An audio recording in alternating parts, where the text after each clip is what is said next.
Phil, what's consumerism? Well, Keelan, consumerism is a culture that has been adopted in the 20th century and that is still in growth in the 21st. Consumerism is based upon consumption and the purchase of material possessions. People believe they could achieve inner happiness by buying these material possessions, but in the end, they confound their wants for their needs. For example, Keelan, look at this commercial and tell me what you think about it.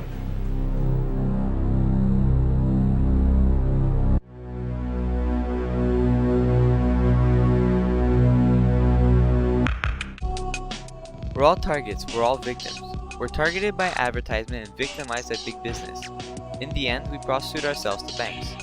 Advertisement plays on our insecurities while big business takes our money that we borrow from banks. It's a vicious circle that was that of consumerism. The more we're in debt, the more we become enslaved. Everybody is keen to say that consumerism has its downside. For one, consumerism has a devastating effect on our environment. The products we purchase all begin as raw resources. These resources are being used up at an alarming rate by our hunger to consume, thus leaving a very bleak outlook for generations to come. Consumerism is a horrible phenomenon that brings us to believe we are only as good as what we have. This culture does not value the human for his beliefs, values, or actions, but rather the number of zeros in his or her bank account. The futility of such a culture is obvious, even to us in real life. I'm sure you've all purchased something at the store that you thought you couldn't live without, and then 2 months later, when cleaning out your room, you uncover the same object buried under a mountain of junk. This is the power of advertisement. It enables us to believe that something is different than it seems. It makes us believe that we need something when we don't. Curiously enough, advertisement came to life during the Roaring '20s. Times were good, people were dancing, drinking, and above all, consuming. The problem only came later though. During the Great Depression of the 1930s, people realized that they had consumed beyond their capabilities and most of all beyond their necessities. What helped fuel this craze was in fact advertisement, a form of propaganda promoting an object with the goal of selling it. So in fact, it's advertisement that did us in then, just as it has today. Just recently, the world was shaken by problems of overconsumption around the world, where people are now unable to repay loans that they took out earlier.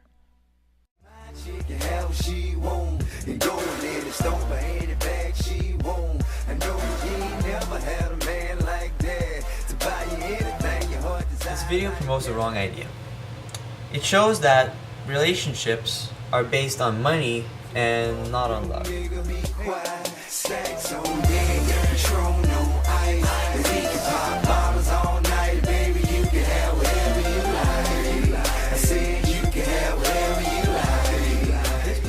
The girl leaves her poor boyfriend in order to join the richer guy. She believes that the richer guy can fulfill all her desires while the poor one can't. But in reality, she does not love the richer man. In other words, she is living a life of pleasure whereby she becomes enslaved to consuming, which only provides temporary happiness. The irony in all of this is the poor man was the source of happiness and not the rich rap artist.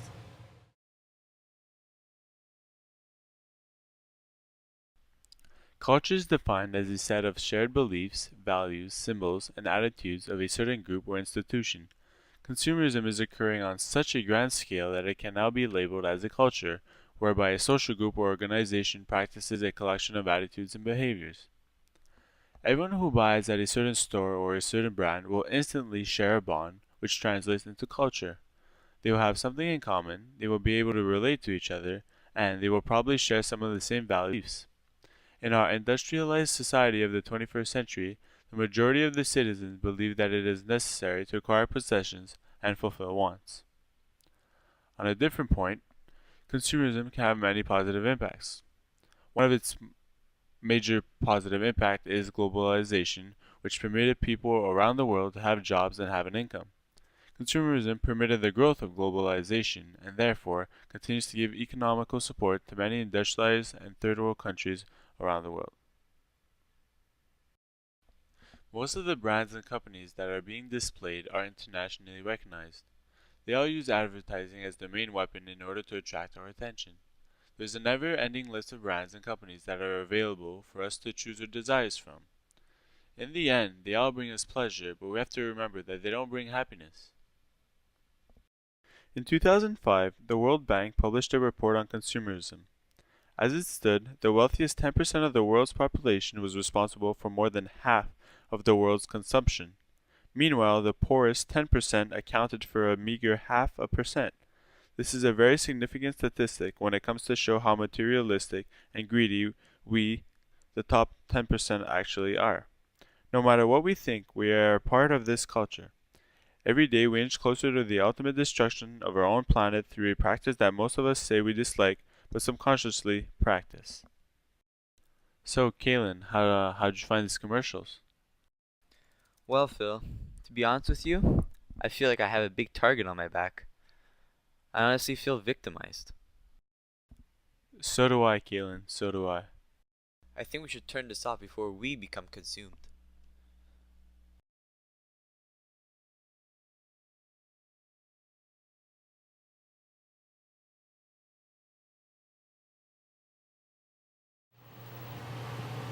Whoa, that was uplifting. Tell me about it. But what we have to realize is that consumerism is going to continue on growing as long as people continue to mistake pleasure for happiness. Absolutely. Let's go.